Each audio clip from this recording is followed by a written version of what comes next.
Greetings, gentlemen. So, this is going to be my, what is my motivation for wanting to rebuild a truck versus just leasing or buying a truck?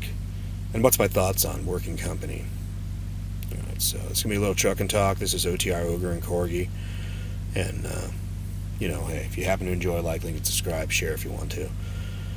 Anyways, when I look at the situation when it comes to the trucking industry, I look at a situation where a lot of guys, because they lease or make a payment for a truck, they're basically keeping the line on freight at a certain level. There's a certain amount of payment that you're going to have to make it as a driver.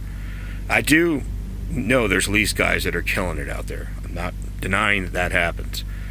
But for every guy I've heard that's killing it, I've seen dozens of guys that are getting by. They're only slightly doing better than me as a company driver, and that means you're really screwing up or you're on a bad lease or whatever, so you got to be educated before you get into it.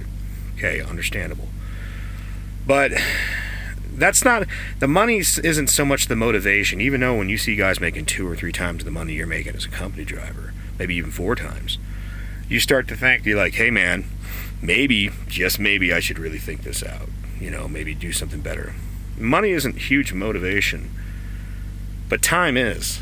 So when I look at a lease payment, that means I've got to have a reverse vacation. I have to make X amount of money to be able to pay my bills so I can choose not to work. Don't find that very attractive. I really don't.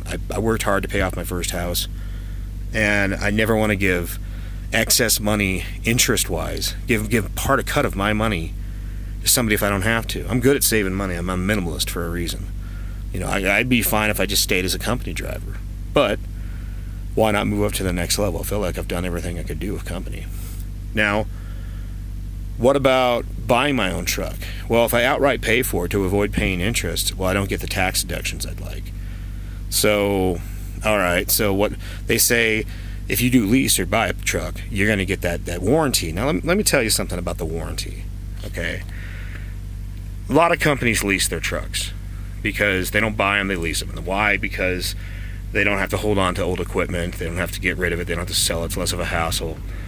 They get new equipment on the regular, so they drive it for 300 to 400,000 something miles, and then they trade it back in. Some 500,000. Some of them want to trade it back in before the warranty runs out. But I can tell you, in the first number of years of owning a truck, owning or leasing, the fucking, what do you call it? The warranty doesn't even matter. Oh, what if something goes wrong on the brand new motor? Okay, now it matters if that happens, but how often does that happen? How often do you get a lemon? Okay, so if you get a lemon, you could rebuild the motor, and that's what they're going to do if it's warranted. Wait a minute, if I buy my own old truck and rebuild the motor, I just got a rebuilt motor with a warranty on it. Most people that are worth their salt warranty their work when they rebuild motors. So the motivation to get the lease with the $130,000 to $150,000 price tag and more when you think about how much interest is tacked onto that. So what are we looking at to build the truck I want? What is that, like $170,000, $200,000 when you figure out all the interest you're paying, whether it's lease or if it's payment? I'm like, fuck that. That doesn't make sense. But that's still not even the main motivation. I've done really good as a company driver, and the reason I do good is because I save money. I'm a minimalist. I could work probably 4 months of the year and be doing just fine. This is the way I prefer to live. But realistically, the way trucking works, once they get their claws into you, you can't just be like, well, I don't want to work this winter. Or what about this one? Here's a kinky one. What if I could work all winter, like work the crappy 6 months and just party, fish, and hunt all through the summer? Yeah, that's a reverse of reality, right? Most guys are like, no, you want to work when the freight rates are good. That doesn't matter to a company driver. The only thing that might matter is you might want to not want to drive ice because it's dangerous. And it's like, okay, well, I've dealt with the danger for so many years, that it's not even a thing to me. I'm like, hey, if shit gets too real, I'm like, time to pull over. But usually I can drive through it. Usually I can pass people because here's a little pro tip here that a lot of people should know. When it comes to ice driving, either be way in front or way in back. Don't be in a fucking line of people because if one person screws up, everybody behind them's fucked.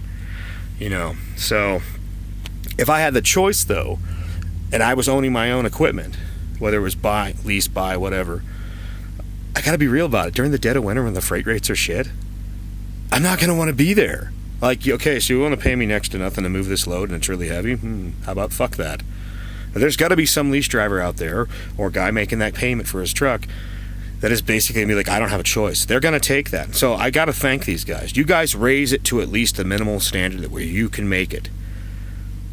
Well, that means if I decide to buy my own older truck and do a rebuild on it, well, for one thing, I can't claim the price of the truck. So I buy the truck. Maybe it's, ready for a rebuild. It's 800 to 1,000,000 miles. And basically, I do a rebuild on the engine, have to find good mechanics, get the price at the right price with the warranty. So I do that. I can claim everything I repair on that truck. And they're like, well, you're going to spend a lot of money on that. Not necessarily. Shit's actually not that expensive when you get down to it. And the thing is that, and, hey, man, I got to be real about this. Like HT Logistics says, you get that fucking truckload ready. Like, I gotta tell you something. With the warranty thing, that's funny to me is the reason they give you a warranty is they know that pretty much nothing real's gonna go wrong on. They're selling you a warranty so you'll feel safe. But it's not like that line from Tommy Boy, that old movie back in the day, where he's like, well, they want to see a guarantee on the box, aka a warranty. Well, the reason they want to see a guarantee is because they're selling you a guaranteed piece of shit. Okay, so I can take a crap in a box and slap a warranty on it. But the truth of it is no, they're selling you a truck that in the first 400 to 500,000 miles will have nothing go wrong with it. So in the 4 years you're leasing that truck, 4 to 5 years you're leasing that truck, you're not even going to need that warranty. Although you're going to pay a premium price for that.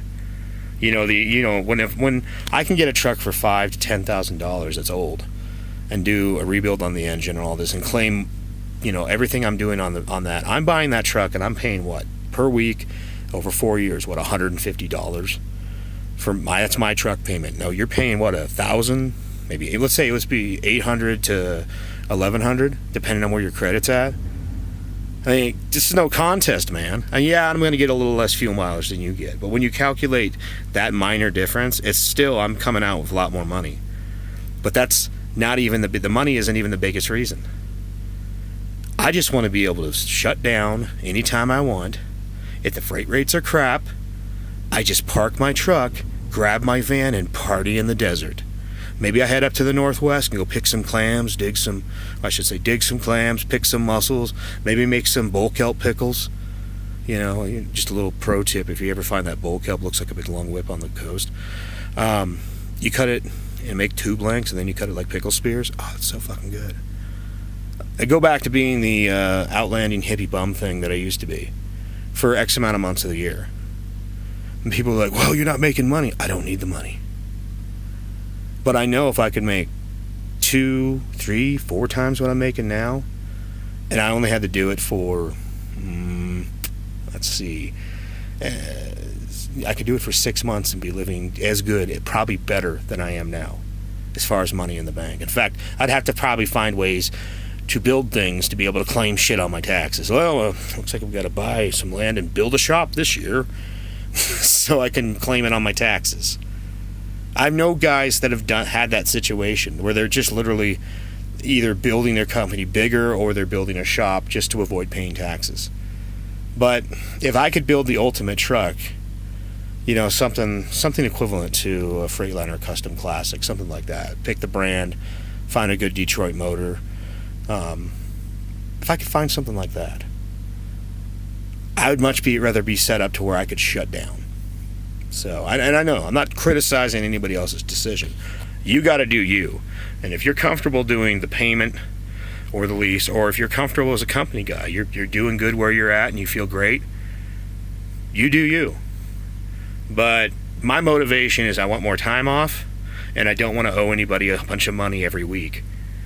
When, I don't want to basically go from being a company driver that works every week to a lease or a payment driver who's basically still has a ball and chain dragging him down. So, yeah. It's your little trucking talk here. That's my motivations. That's my thoughts. Like, link, and subscribe. Comment if you so choose. And everyone, you have a good day. So, take it easy.